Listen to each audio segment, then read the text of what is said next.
महाभारत का ये युद्ध, महाभारत की ये कथा अनेक सत्यों को प्रस्थापित करती है।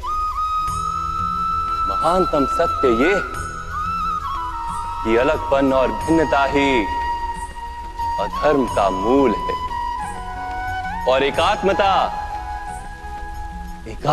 ही धर्म का आधार है। कैसे? स्वयं विचार कीजिए। मनुष्य का हृदय सुख की आशाओं से, सत्ता और संपत्ति की इच्छाओं से घिरा रहता है सदा। किंतु सामान्य रूप से मनुष्य अपने माता पिता, संतानों, भाई बहन या पत्नी के साथ उचित व्यवहार ही करता है, कोई अन्याय नहीं करता। वो सुख और संपत्ति को समान भागों में बांटकर भोगता है,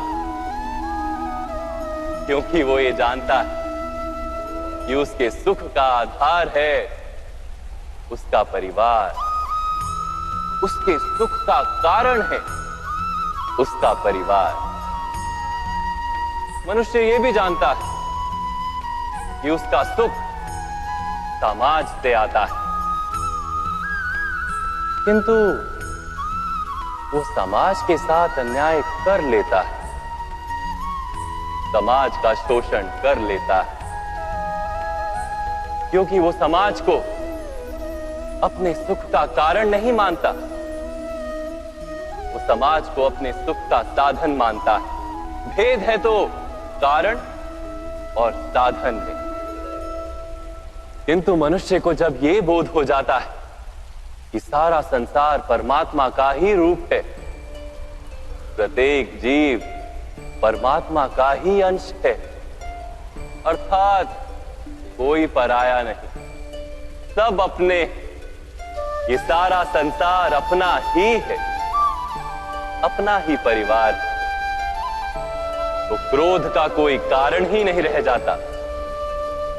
सारे संघर्ष, सारा वैर, सारा प्रतिशोध नष्ट हो जाता है।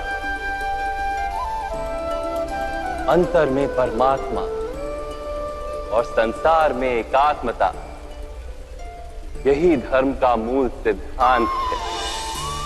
महाभारत की ये यात्रा क्रोध से बोध की यात्रा है, भिन्नता से एकात्मता की यात्रा है।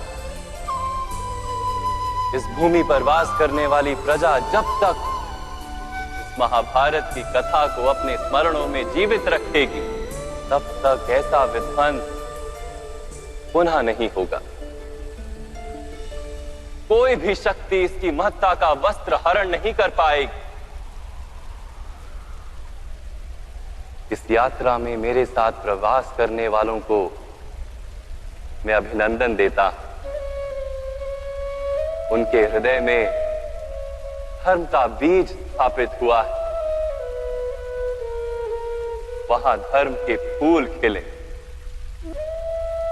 आपका कल्याण, संसार का कल्याण। ओम सहना भवतु। ईश्वर हमारा रक्षण करे। सहनो भुनक्तु। हम सब मिलकर सुख भोगे। सहवीर्यम करवावहे।